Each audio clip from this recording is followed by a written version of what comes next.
Shalom, puji Tuhan boleh kembali menyapa sahabat-sahabat sekalian dalam program pendalaman Alkitab melalui pelajaran Sekolah Sabat bersama dengan kami Cornelius Media.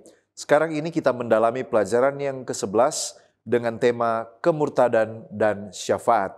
Saya Pendeta Edward Taliwongso bersama dengan Pendeta Felix Gosal dan Pendeta Widodo Purwanto akan sama-sama menolong di dalam pembelajaran Sekolah Sabat kita pada kesempatan ini. Kami tetap mengingatkan, mari mempersiapkan diri di tempat kita masing-masing. Mari kita tunduk kepala dan kita berdoa. Bapa Tuhan kami, Allah yang penuh dengan kebaikan, di tengah-tengah ketidakbaikan kami. Kembali lagi kami memohon pertolongan-Mu, manakala kami mau mempelajari firman-Mu. Urapi kami dengan kuasa Roh Kudus-Mu. Di dalam nama Yesus Kristus kami sudah berdoa. Amin. Ada 4 bagian dalam pendalaman Alkitab ini. Yang pertama kita melihat dasar Alkitabiah. Yang kedua kita menggali makna dari ayat hafalan. Yang ketiga pokok pikiran yang muncul dari pelajaran hari per hari. Dan di bagian akhir kita tiba kepada aplikasi. Mari kita lihat dasar Alkitabiah. Keluaran 32 ayat 1-6. Israel membuat anak lembu emas dan menyembahnya. Ini melanggar perjanjian dengan Allah.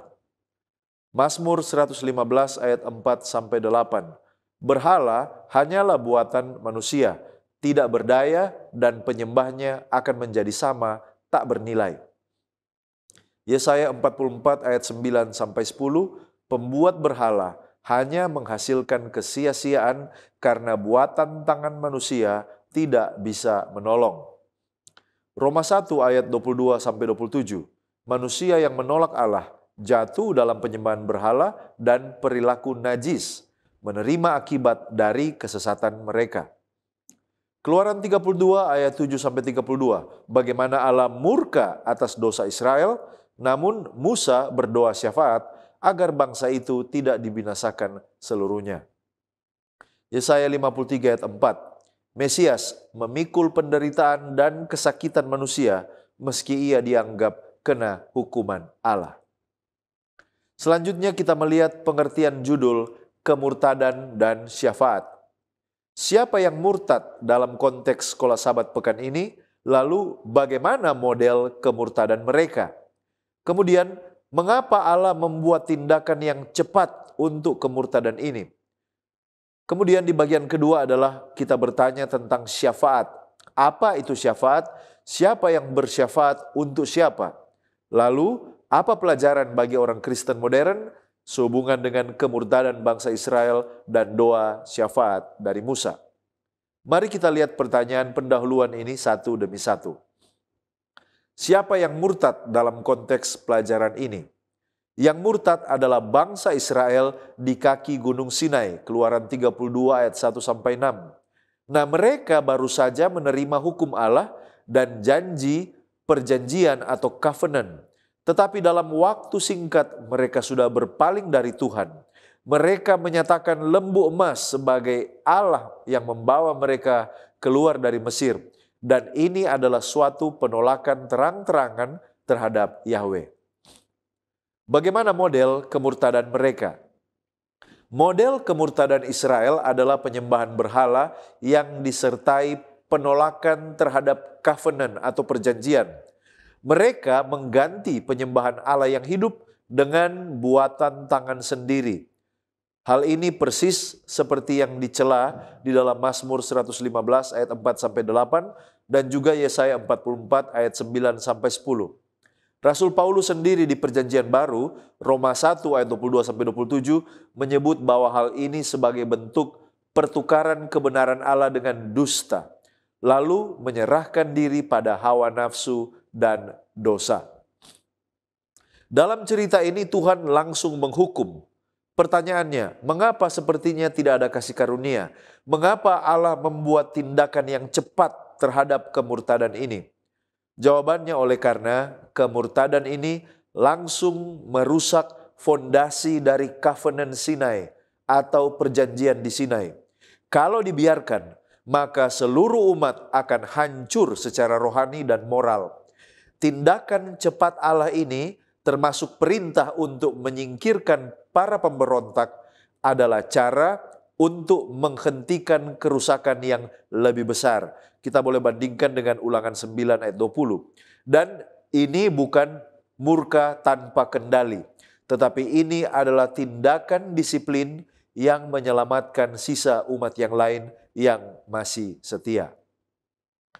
Pertanyaan selanjutnya adalah tentang syafaat. Apa itu syafaat dan siapa yang bersyafaat untuk siapa?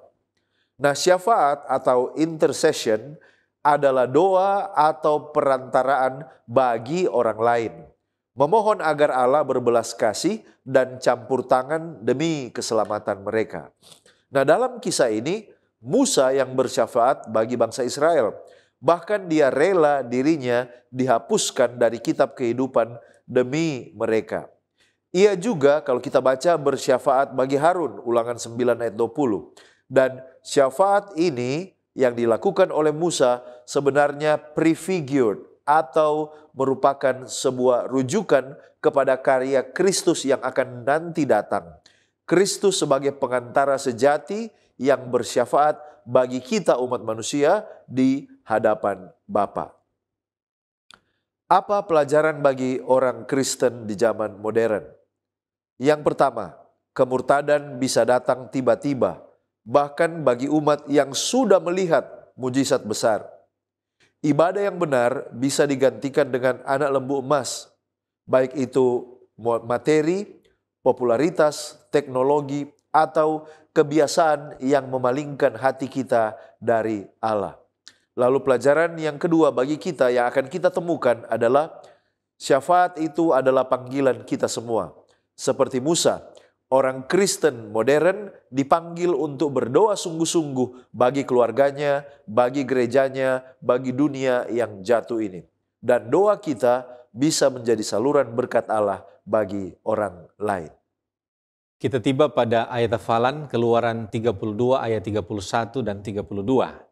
Lalu kembalilah Musa menghadap Tuhan dan berkata, bangsa ini telah berbuat dosa besar, sebab mereka telah membuat alat emas bagi mereka. Tetapi sekarang kiranya engkau mengampuni dosa mereka itu, dan jika tidak, hapuskanlah kiranya namaku dari dalam kitab yang telah kau tulis. Mari kita lihat apa peristiwa yang melatar belakangi nats ini. Nah, saudaraku yang terkasih, peristiwa yang melatar belakangi Keluaran 32, khususnya ayat 31 dan 32 ini adalah dosa Israel yang membuat dan menyembah anak lembu emas. Nah, secara kronologis bisa kita simpulkan bahwa pada saat itu Musa telah berada di atas Gunung Sinai selama 40 hari 40 malam. Dan kemudian bangsa Israel menjadi cemas, mereka tidak sabar di dalam menunggu Musa. Mereka kemudian meminta Harun dan kemudian Harun membuat anak lembu emas dari perhiasan mereka. Kemudian Tuhan berfirman kepada Musa di atas gunung bahwa ia akan memusnahkan bangsa itu dan kemudian menjadikan Musa suatu bangsa yang besar.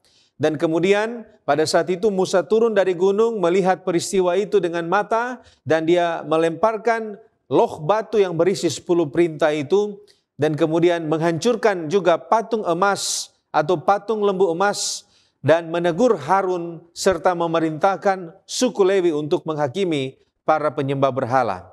Setelah melakukan penghakiman, kemudian Musa kembali naik ke atas gunung, kemudian menghadap Allah, dan disinilah kita sampai pada ayat hafalan kita pekan ini. Musa kembali kepada Tuhan untuk mengaku dosa bangsa Israel dan kemudian menjadi pengantara bagi mereka. Walter Brueggemann di dalam Theology of the Old Testament menyebutkan bahwa peristiwa ini sebagai krisis identitas teologis Israel. Di sana dikatakan mereka baru saja mendengar suara Tuhan di Sinai, namun dalam hitungan minggu mereka menggantikannya dengan simbol yang bisa mereka kendalikan. John Goldingay di dalam Old Testament Teologi volume yang pertama mengatakan, doa Musa di sini adalah salah satu doa syafaat yang paling radikal dalam Alkitab. Ia tidak hanya memohon pengampunan, tetapi menawarkan dirinya sendiri sebagai ganti. Nah, saudara, kalau begitu, apa yang dimaksudkan dengan kitab yang telah kau tulis? Nah, saudara, frase kitab yang telah kau tulis ini tidak secara eksplisit didefinisikan di dalam konteks Keluaran pasal 32. Tetapi di dalam tradisi teologi Kristen, Kitab kehidupan ini dipahami sebagai berikut. Yang pertama, ini dikenal dengan kitab kehidupan atau Book of Life, di mana ini adalah daftar dari nama-nama orang yang diselamatkan dan berkenan di hadapan Tuhan. Itu kita bisa lihat di dalam Mazmur pasal 69, Daniel pasal 12, Filipi pasal 4, kemudian Wahyu pasal 3, dan juga Wahyu pasal 20. Di dalam Roh Nubuat, Great Controversy halaman 480, di sana Ellen G. White mengatakan kitab kehidupan berisi nama-nama semua orang yang pernah memasuki pelayanan Tuhan. Dan ini juga didukung di dalam Lukas pasal 10 ayat 20 dan Filipi pasal 4 ayat 3. Jadi tadi yang pertama, di dalam kitab kehidupan ini dituliskan nama-nama orang yang berkenan di hati Tuhan. Nah, menurut Great Controversy, kitab ini berisi nama-nama yang pernah masuk di dalam pelayanan, service, di dalam pelayanan kepada Tuhan. Dan di dalam Adventist Home halaman 244, di sana mengatakan jika ibu yang mendidik anak dan juga memperhatikan pekerjaan rumah dengan baik, nama mereka juga dicatat di surga. Ellen G. White mengatakan seperti begini, para malaikat surgawi memperhatikan ibu yang letih lesu itu, memperhatikan beban yang dipikulnya setiap hari. Namanya mungkin tak terdengar di dunia, tetapi tertulis dalam kitab kehidupan anak domba. Early Writings halaman 52, kemudian Ellen White menambahkan, kitab kehidupan berisi perbuatan baik orang-orang kudus. Nah, apa saja yang dituliskan perbuatan-perbuatan baik orang-orang kudus ini? Jadi selain nama-nama mereka, perbuatan-perbuatan juga mereka dituliskan di samping nama ini. Kemenangan akhir halaman 503 memberikan list apa saja yang dicatat di dalam kitab kehidupan ini. Yang pertama, yaitu kata-kata iman atau ucapan pengakuan yang lahir dari keyakinan kepada Tuhan. Kalau orang itu pernah mengatakan kata-kata iman, pengakuan yakin kepada Tuhan, maka ucapan-ucapan itu akan ditulis di samping namanya. Kemudian yang kedua, perbuatan kasih bagi sesama, itu juga ditulis di samping namanya. Yang ketiga, pencobaan yang dilawan. Artinya saat seorang berhasil menolak godaan dan tetap setia, itu ditulis di dalam buku kehidupan. Kemudian yang keempat, perkataan lemah lembut, kata-kata yang baik, yang menghibur, kata-kata yang mendorong, yang diucapkan kepada orang, itu juga ditulis di dalam kitab kehidupan. Yang kelima, tindakan pengorbanan yang dilakukan untuk kepentingan orang lain atau untuk Tuhan, itu juga ditulis. Yang keenam, penderitaan atau kesedihan yang ditanggung demi Kristus, itu ditulis. Dan yang ketujuh, air mata, sengsara, bahkan tangisan atas penderitaan ditulis di dalam kitab kehidupan. Dan yang terakhir yang kedelapan, perbuatan baik untuk rumah Tuhan, dikatakan pelayanan dan kontribusi untuk pekerjaan Tuhan ini tidak dilupakan. Nah, mungkin kita bertanya, apakah mungkin apabila nama saya sudah dicatat di sana, apakah itu dapat dihapuskan di dalam kitab kehidupan? Nah, saudaraku yang terkasih, pertama-tama mari kita lihat kasus Musa. Apakah nama Musa dapat dihapus pada saat itu? Jacob Milgrom di dalam komentarinya pada buku Keluaran menjelaskan jika Tuhan menolak tawaran Musa karena prinsip keadilan ilahi. Jacob Milgrom menulis, dosa tidak bisa ditransfer begitu saja dari yang bersalah ke yang tidak bersalah. Ini penting, oleh karena ini dapat memberikan kita pemahaman bahwa pengampunan yang sejati itu memerlukan pertobatan, bukan sekedar penggantian. Nah, lantas bagaimana dengan kita? Apakah nama kita yang sudah tercatat dapat dihapus? Ada dua pandangan tentang persoalan ini. Ada dua pandangan di dalam teologi Kristen. Yang pertama adalah pandangan kondisional. Ini datang dari pandangan Arminian. Nah, pandangan ini mengatakan ya, nama kita bisa dihapus kalau kita meninggalkan iman dan tidak tekun sampai akhir. Sedangkan pandangan yang kedua ini adalah pandangan Perseverance of the Saints. Ini adalah pandangan dari Calvinis. Mereka mengatakan bahwa nama yang tertulis dalam kitab kehidupan tidak akan dihapus. Kenapa? Karena keselamatan adalah anugerah kekal yang dijamin oleh Kristus. Oleh karena itu mereka berargumen bahwa tawaran Musa bersifat hiperbolis dan emosional. Ia tidak benar-benar berpikir bahwa Tuhan akan menghapuskan namanya, tetapi ingin menunjukkan betapa seriusnya dia memperjuangkan umat. Nah, kalau begitu, bagaimana dengan pendapat Alkitab? Pendapat mana yang didukung atau yang mendukung prinsip Alkitab? Nah, kalau kita baca di dalam Wahyu pasal 3 ayat 5, di sana Alkitab mengatakan barang siapa menang, selanjutnya dikatakan aku tidak akan menghapus namanya dari kitab kehidupan. Ayat ini menyiratkan jika Tuhan bisa menghapus sebuah nama dari kitab kehidupan. Ayat ini menekankan hanya mereka yang menang yang tidak akan dihapuskan. Nah, Ellen G. White di dalam Christ in His Sanctuary, di halaman 117 atau 177 mengatakan seperti begini. Saat kitab-kitab catatan dibuka dalam penghakiman, kemudian kehidupan semua orang yang telah percaya kepada Kristus ditinjau kembali di hadapan Allah. Nah, mari kita perhatikan. Buku yang menulis tentang kehidupan semua orang percaya di sini, ini merujuk kepada kitab kehidupan. Orang yang percaya, yang bertobat, yang pernah masuk dalam pelayanan, ini nama mereka ada dalam buku kehidupan. Nah, Ellen G. White mengatakan begini, setiap nama disebutkan, setiap kasus diselidiki dengan seksama, ada nama-nama yang diterima, tetapi juga ada nama-nama yang ditolak. Jadi di sini sangat jelas bahwa di dalam proses pengadilan ada nama-nama yang dulunya dicatat di dalam kitab kehidupan dapat dihapuskan apabila mereka telah diselidiki dan didapati tidak setia kepada Tuhan. Kita masuk pada pokok pembahasan kepemimpinan yang gagal. Dalam konteks sekolah Sabat pelajaran hari Minggu, siapa yang dimaksud dengan kepemimpinannya yang gagal serta apa yang diperbuatnya? Kepemimpinan yang gagal dalam konteks pelajaran hari Minggu ialah kepemimpinan Harun menurut Keluaran pasal 32.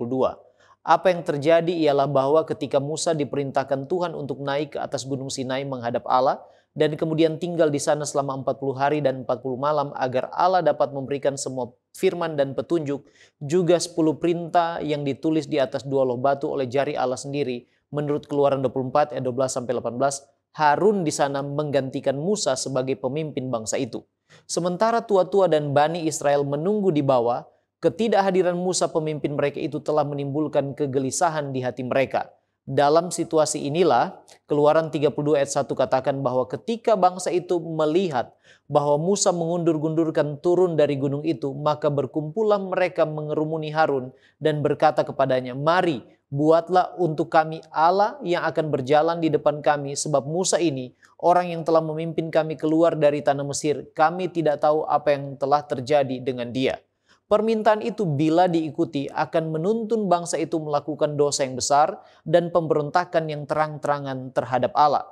Namun gantinya menolak dengan tegas permintaan itu, Harun sebagai pemimpin saat itu justru mengiyakan, bahkan bertindak lebih jauh lagi. Keluaran 32 ayat 2-6 menjelaskan bahwa Harun meminta seluruh umat Israel untuk memberikan semua anting-anting emas yang ada pada mereka, dan setelah menerimanya dibentuknya dengan pahat dan dibuatnyalah daripadanya anak lembu tuangan. Kemudian berkata kepada mereka, "Hai Israel, inilah Allahmu yang telah menuntun engkau keluar dari tanah Mesir."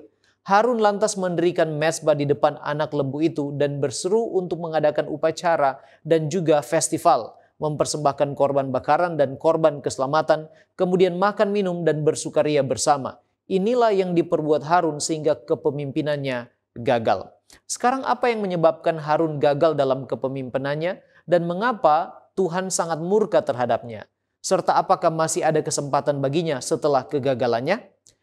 Yang pertama, Conflict and Courage halaman 102 menggambarkan bahwa Harun memiliki karakter yang mudah menyerah, tidak memiliki keberanian moral untuk membela kebenaran, bahkan demi menyenangkan dan mengikuti keinginan orang banyak, dia rela melakukan kesalahan yang besar, mengorbankan kebenaran serta kehormatan Allah. Yang kedua, Alfa Omega Jilid 1 halaman 373 juga menjelaskan bahwa Harun bukanlah orang yang berani dan teguh berkorban dalam mengambil keputusan demi kebenaran dan kehormatan Allah. takut terhadap mayoritas. Dia lebih mengutamakan kepentingan dan keselamatan diri sendiri, menyerah pada tuntutan orang banyak. Yang ketiga, Keluaran 32 ayat 21-24 menggambarkan karakter Harun sebagai seorang yang pengecut.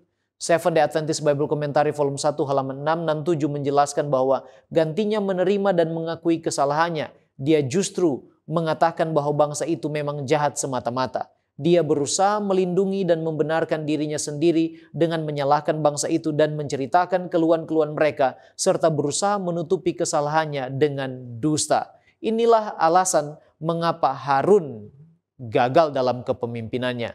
Sekarang mengapa Tuhan sangat murka terhadap Harun dan ingin membinasakannya menurut Ulangan 9 ayat 20. Karena saudaraku, apa yang dilakukan Harun dalam peristiwa ilah anak lembu adalah kekejian yang hebat dalam pandangan Tuhan. Alfa Omega Jilid 1 halaman 374 katakan bahwa Harun telah mengizinkan penghinaan yang keji ini terhadap Tuhan dan ia berbuat lebih dari itu. Conflict and Courage halaman 98 juga mengatakan bahwa fakta bahwa Harun telah diberkati dan dihormati jauh di atas orang-orang itulah yang membuat dosanya begitu keji. Dialah yang ditugaskan oleh Allah untuk memimpin umat dalam ketidakhadiran Musa, namun ia ditemukan menyetujui dan mendukung pemberontakan mereka. Di antara semua dosa yang akan dihukum oleh Allah, tidak ada yang lebih berat di matanya daripada dosa yang mendorong orang lain untuk berbuat jahat. Sekarang apakah masih ada kesempatan bagi Harun setelah kegagalannya? Jawabannya ialah masih ada, karena kasih karunia dan panjang sabar Allah serta karena pertobatan Harun sendiri. Ulangan 9 ayat 20 mengatakan, juga kepada Harun Tuhan begitu murka hingga ia mau membinasakannya. Maka pada waktu itu aku berdoa dan untuk Harun juga. Conflict and Courage halaman 98 katakan bahwa atas permohonan yang sungguh-sungguh dari Musa, nyawa Harun maksud di sini, diselamatkan dan dalam penyesalan dan kerendahan hati atas dosanya yang besar, ia dipulihkan ke dalam kasih karunia Allah. Sekarang bukankah Allah sendiri pemimpin bangsa Israel? Apakah hal ini berarti Allah juga gagal sebagai pemimpin?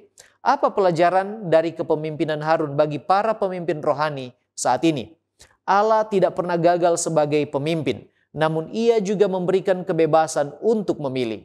Fakta kejatuhan dan kegagalan umatnya, salah satunya ialah Harun, bukan berarti Allah gagal sebagai pemimpin, melainkan mereka, umatnya termasuk Harun, yang gagal untuk tetap menjadikan dia, Allah, sebagai pemimpin satu-satunya bagi mereka. Dari kegagalan kepemimpinan Harun, kita belajar bahwa kegagalan seorang pemimpin rohani untuk berdiri teguh pada kebenaran dan juga untuk membela kehormatan Allah memiliki dampak yang besar terhadap umat, menuntun umat pada dosa dan juga pemberontakan yang hebat.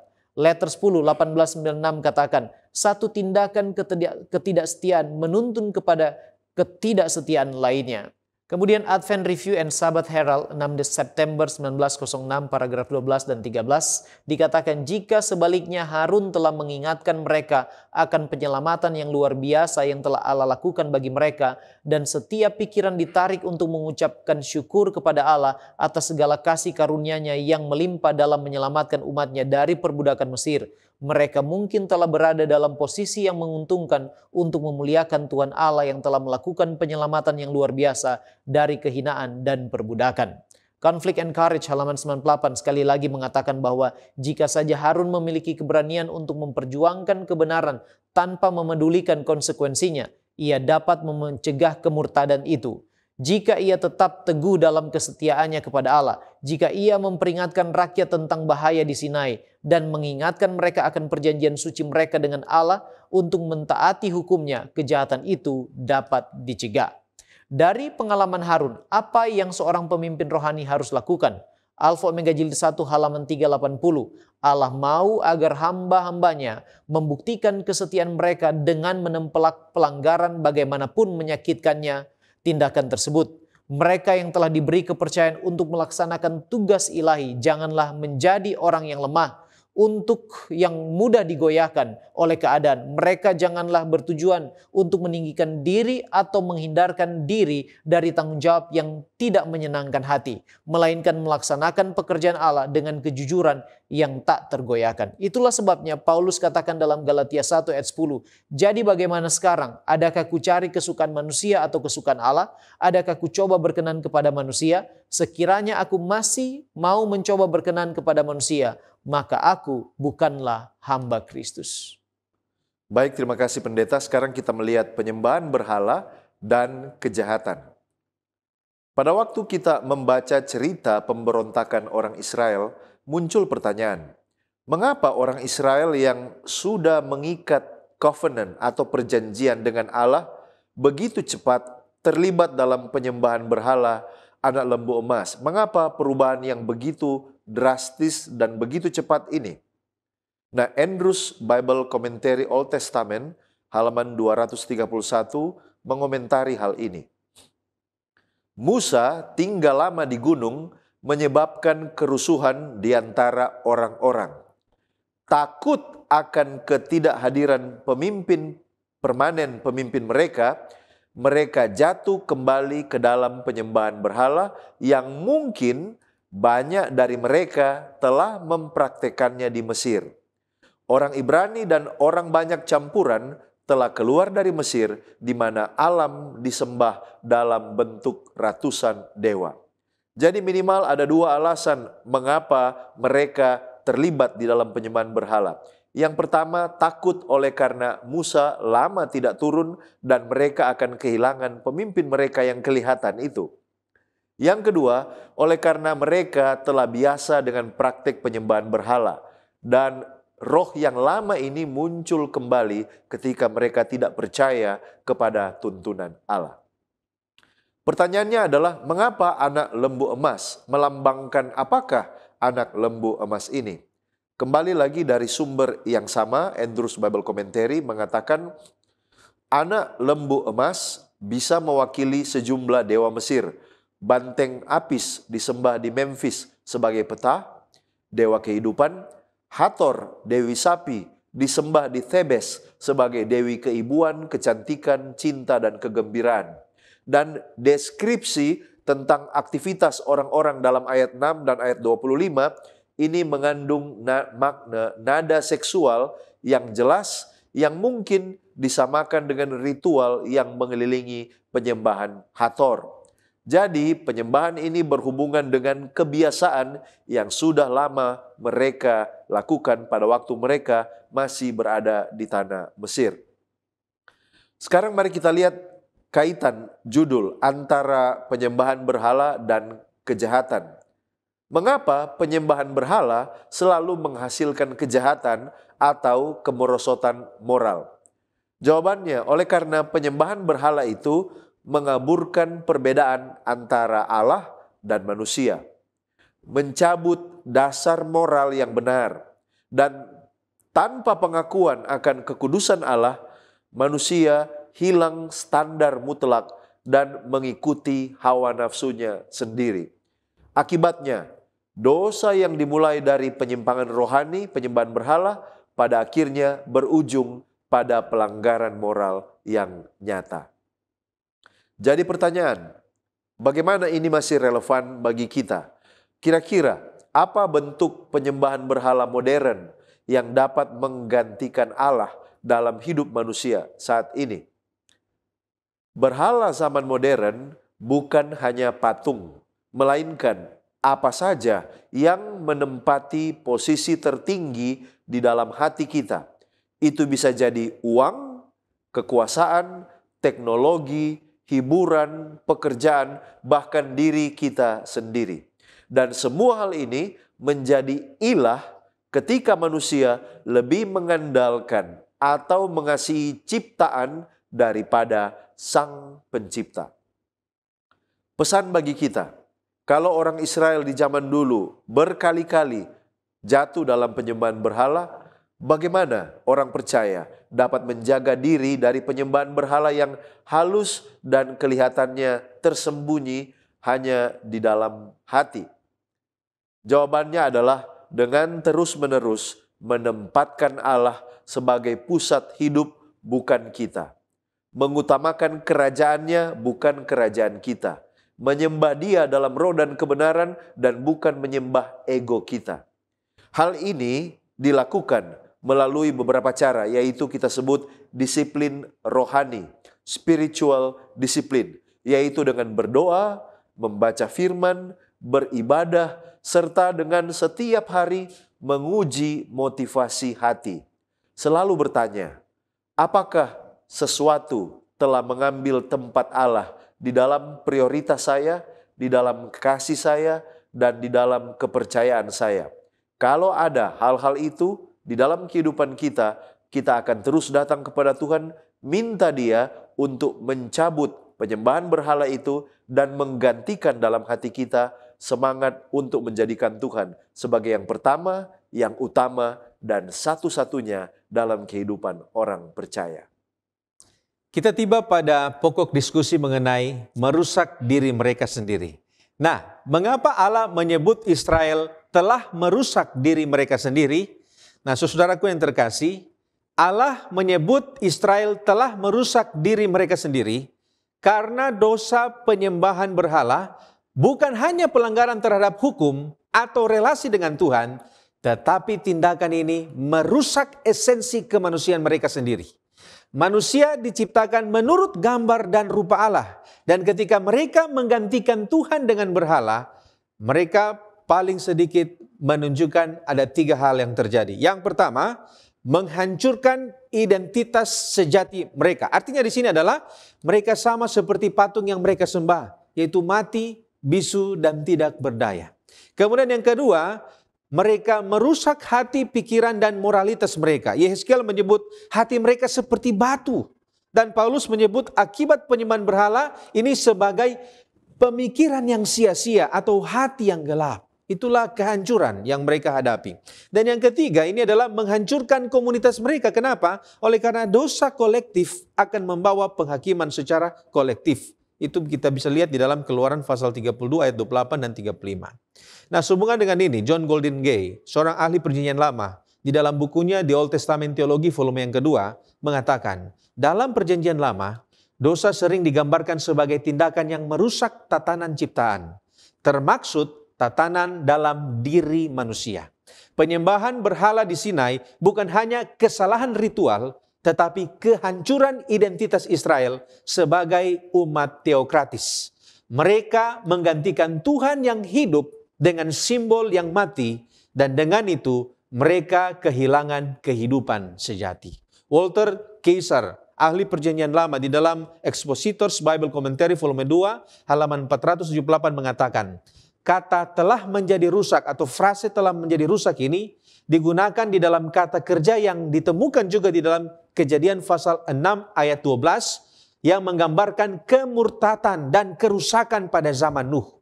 Kata ini berarti menuju kehancuran atau kebinasaan.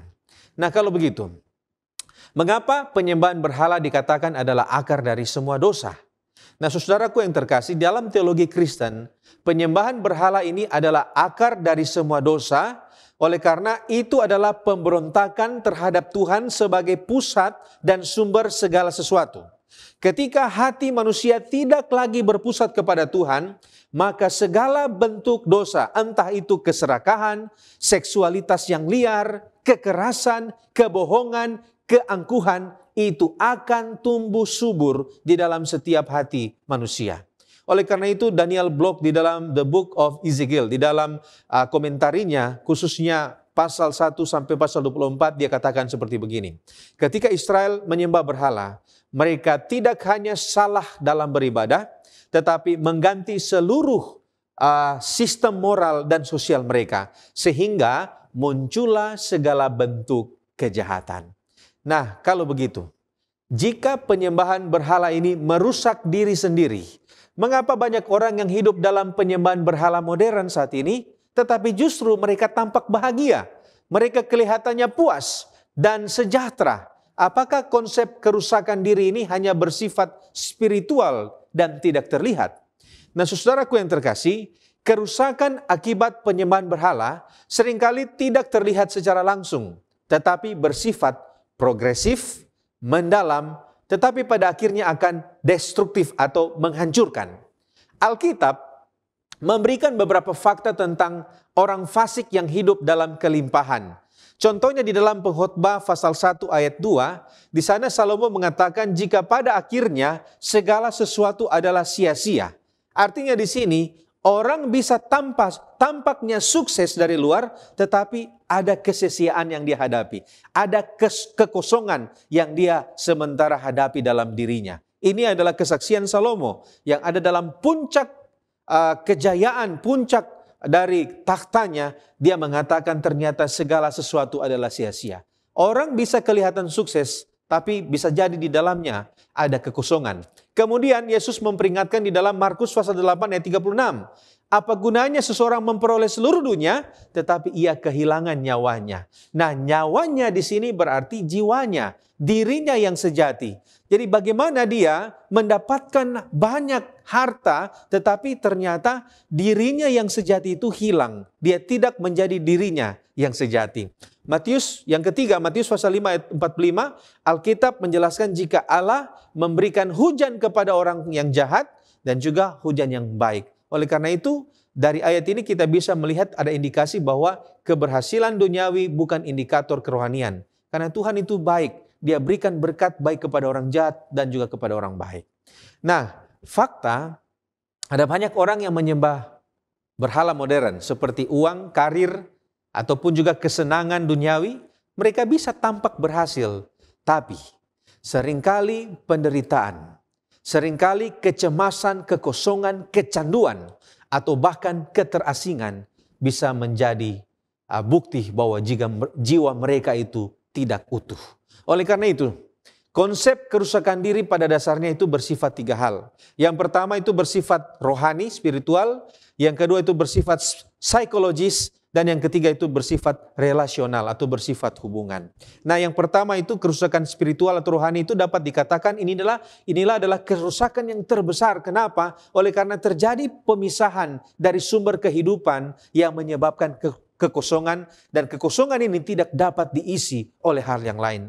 Kemudian kerusakan psikologis, ini penyembahan berhala ini menciptakan kecemasan, dan sehingga orang-orang ini akan selalu takut gagal. Kalau dia punya kesuksesan, dia punya berhala itu adalah kesuksesan, maka dia akan jadi orang yang takut gagal. Kalau dia punya berhala itu adalah bagaimana dia mau diterima oleh orang lain, maka dia akan selalu hidup dalam ketakutan akan kesepian. Dia takut penolakan. Dan ini adalah bentuk kerusakan mental dalam seseorang. Dan yang ketiga adalah kerusakan relasional atau hubungan.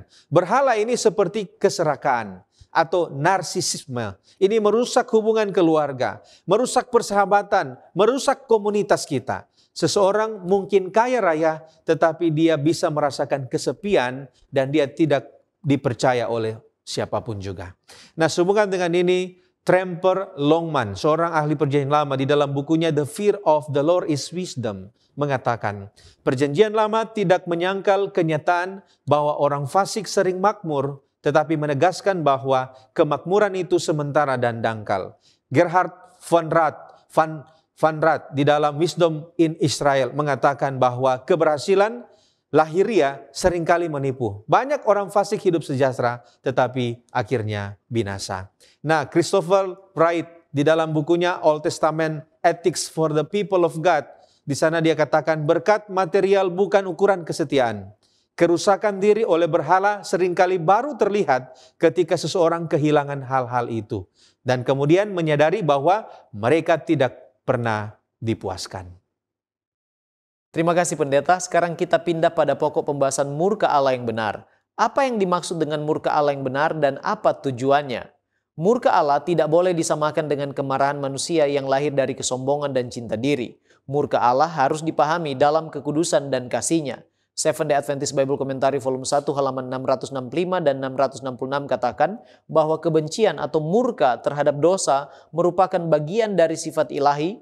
Allah mencintai orang berdosa tetapi membenci dosa. Roma 1 ayat 18 menjelaskan, sebab murka Allah nyata dari sorga atas segala kefasikan dan kelaliman manusia yang menindas kebenaran dengan kelaliman.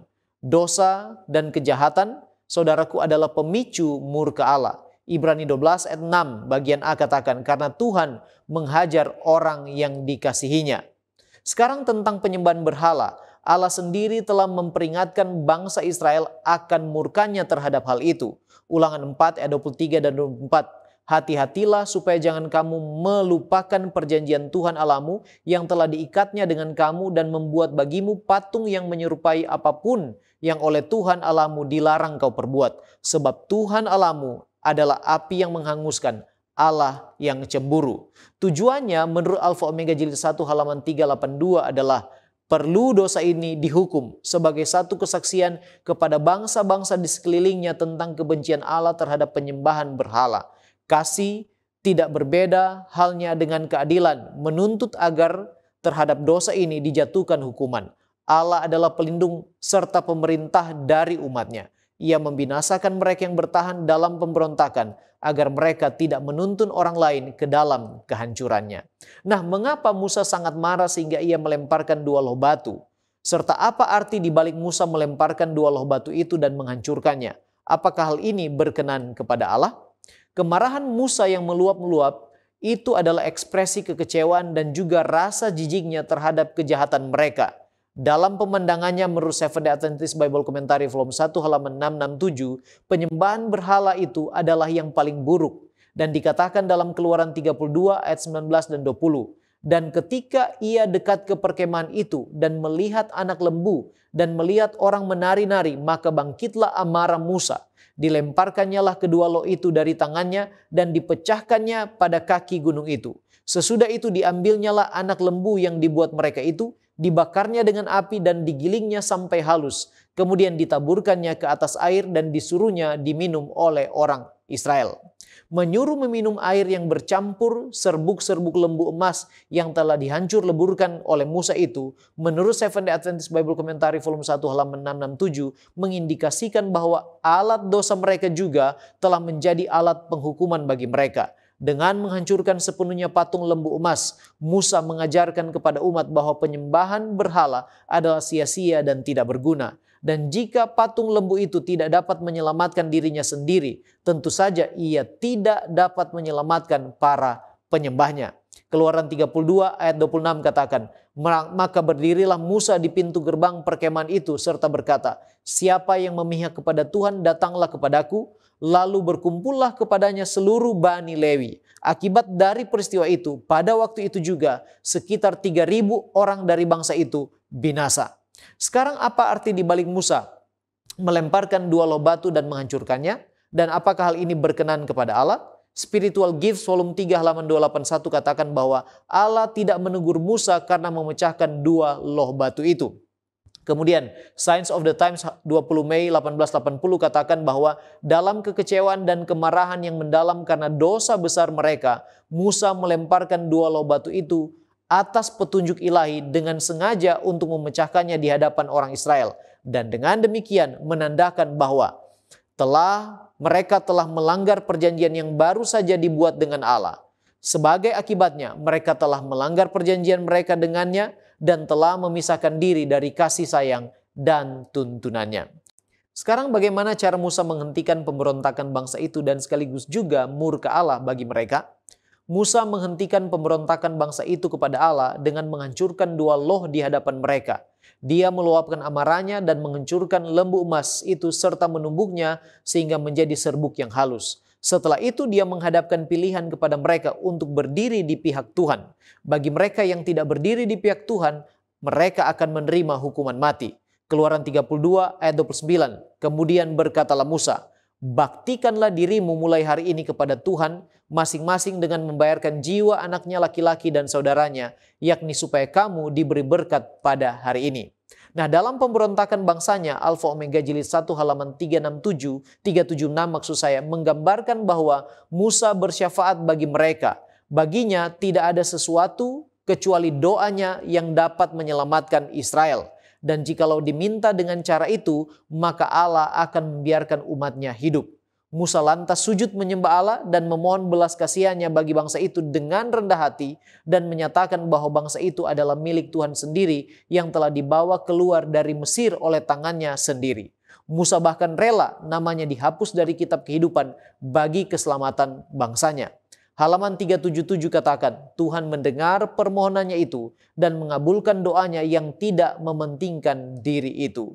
Keluaran 32 ayat 31 dan 32 katakan, lalu kembalilah Musa menghadap Tuhan dan berkata, bangsa ini telah berbuat dosa besar sebab mereka telah membuat ala emas bagi mereka. Tetapi sekarang kiranya engkau mengampuni dosa mereka itu, dan jika tidak, hapuskanlah kiranya namaku dari dalam kitab yang telah kau tulis. Demikianlah Musa mencoba menghentikan murka Allah dengan bersyafaat bagi mereka dalam roh pengorbanan diri.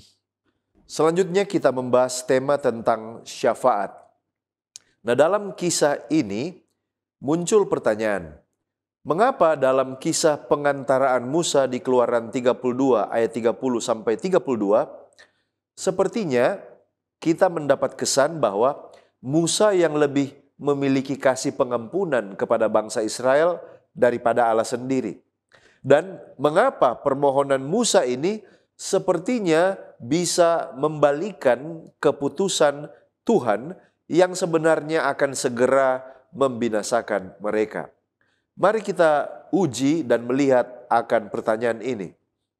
Yang pertama, sebenarnya Allah sedang menguji dan membentuk Musa. Saat Allah berkata bahwa Dia akan membinasakan Israel, Keluaran 32 ayat 10, itu bukan sekedar keputusan final, tetapi itu juga adalah sebuah ujian kepemimpinan dan kasih Musa. Sama seperti Abraham diuji di Kejadian 22. Allah mengizinkan situasi yang tampaknya itu kontras dengan kasih-Nya untuk menyingkapkan kualitas iman dan hati dari pemimpin yang Dia pilih. Jadi, doa syafaat Musa sebenarnya justru menunjukkan pertumbuhan rohaninya. Dari seorang yang dulu tidak mau diutus, kita baca Keluaran 3 sampai 4, sekarang dia menjadi seorang gembala sejati yang bahkan rela berkorban bagi umatnya. Poin yang kedua, doa Musa ini sebenarnya mencerminkan kasih dari Allah sendiri. Jadi pada waktu Musa berkata, tetapi sekarang kiranya engkau mengampuni dosa mereka, jika tidak, hapuskanlah kiranya namaku dari dalam kitab yang telah kau tulis. Sebenarnya itu adalah ekspresi dari kasih yang rela berkorban. Dan sikap Musa ini sejajar dengan kasih Kristus yang nanti kelak rela dihapuskan demi keselamatan manusia menurut Roma 9 ayat 3 dan Yohanes 10 ayat 11. Ellen White dalam SDA Bible Commentary volume 7 halaman 987 kembali memberikan penegasan. Musa menyatakan kasih-Nya yang besar kepada Israel dalam permohonannya kepada Tuhan untuk mengampuni dosa mereka atau menghapus namanya dari kitab yang telah Dia tulis. Syafaat Musa di sini menggambarkan kasih dan perantaraan Kristus bagi ras yang berdosa. Jadi bukan kasih Musa, tapi justru ini menggambarkan kasih Kristus yang nanti akan datang. Sekarang mari kita lihat tentang perubahan rencana. Apakah benar Allah berubah rencananya oleh karena Musa? Jawabannya tidak. Oleh karena perubahan rencana dalam tanda kutip ini adalah bahasa manusia atau disebut antropomorfisme. Nah, kita temukan di dalam Alkitab sering menggambarkan Allah sebagai menyesal atau berpaling dari murkanya. Contohnya Keluaran 32 ayat 14 dan Yunus 3 ayat 10. Nah, ini adalah bahasa manusia supaya saudara dan saya dapat mengerti. Ini bukan berarti Allah itu berubah-ubah atau kehilangan konsistensinya. Ini adalah Allah yang menyatakan dirinya di dalam kerangka waktu dan pengalaman dan sudut pandang manusia. Jadi, permohonan manusia tidak membalikan Allah, tetapi justru ini adalah bagian dari cara Allah untuk menyingkapkan dirinya sebagai Allah yang sabar dan penuh kasih. Pertanyaan selanjutnya di pelajaran Sekolah Sabat menghubungkan doa syafaat Musa dan karya Kristus di kayu salib. Apa hubungannya? Doa Musa menjadi bayangan profetik dari karya Kristus. Kristus adalah sang pengantara sejati. Musa memohon agar Tuhan menanggung dosa umatnya, dan Yesus benar-benar melakukannya dengan menanggung dosa seluruh dunia di kayu salib. Tetapi perbedaan utamanya adalah Musa hanya bisa memohon, tetapi Kristus benar-benar menebus dengan darahnya sendiri. Andrews Bible Commentary Old Testament halaman 322 menekankan hal ini. Begitu dalam kasih Musa bagi orang-orang ini, sehingga dia mempersembahkan nyawanya untuk mereka dan meminta agar namanya dihapuskan dari kitab kehidupan. Tetapi Tuhan menolak tawarannya, karena hanya kematian anaknya yang akan menjadi pengganti yang dapat diterima. Siapa saja yang seharusnya kita doakan sebagai orang Kristen dalam doa syafaat kita sekarang ini? Dan bagaimana doa itu dapat mengubah hati kita sendiri? Jawabannya adalah saudara dan saya. Kita dipanggil mendoakan keluarga, jemaat, pemimpin, orang yang hilang, bahkan musuh.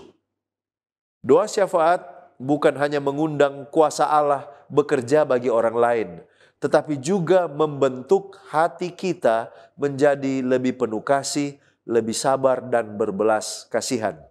Dengan demikian, doa syafaat memperdalam hubungan kita dengan Allah dan juga dengan sesama manusia. Kita tiba pada pendalaman.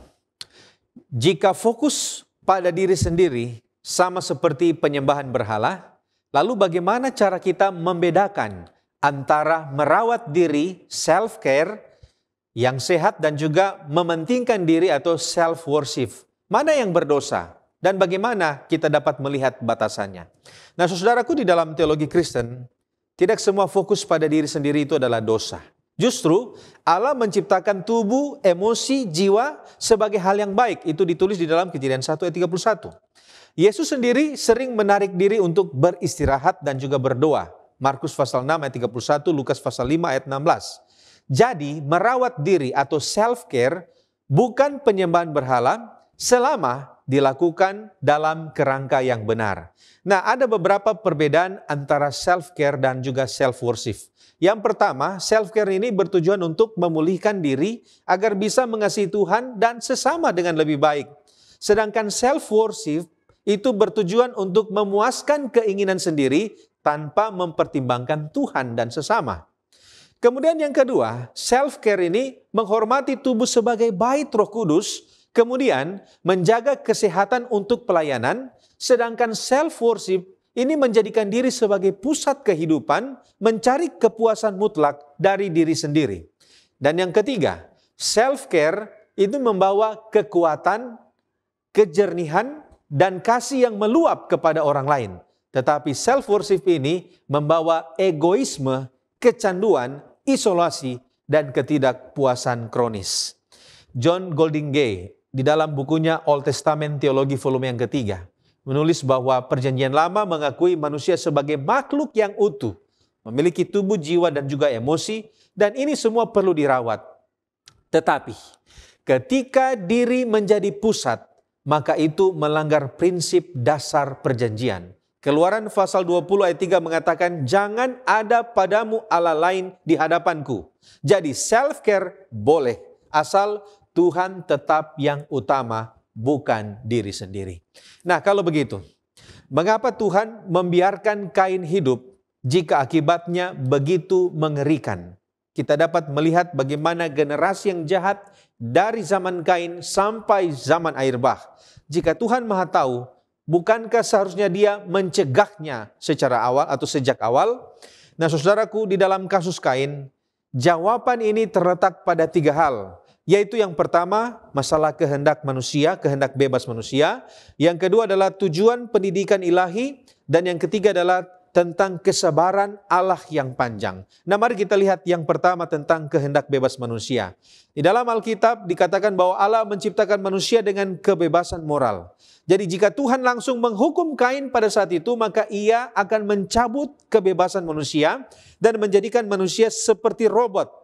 Nah, di sini kita bisa melihat bahwa Kain diberikan peringatan oleh Tuhan. Dikatakan bahwa dalam Kejadian pasal 4 ayat 7 di sana Tuhan mengatakan, apakah mukamu tidak akan berseri jika engkau berbuat baik, tetapi jika engkau tidak berbuat baik, dosa sudah mengintip di depan pintu. Nah, di sini ada sebuah indikator yang kuat bahwa Tuhan itu memberikan kesempatan kepada Kain. Tetapi justru di dalam cerita ini Kain memilih kejahatan. Itu yang pertama, kehendak bebas. Yang kedua adalah tujuan pendidikan ilahi. Nah, saudara, Allah membiarkan Kain hidup untuk menunjukkan Allah membiarkan Kain hidup untuk menunjukkan kepada seluruh ciptaan, termasuk malaikat dan juga generasi yang mendatang, akibat nyata dari dosa yang tidak dihukum dengan segera.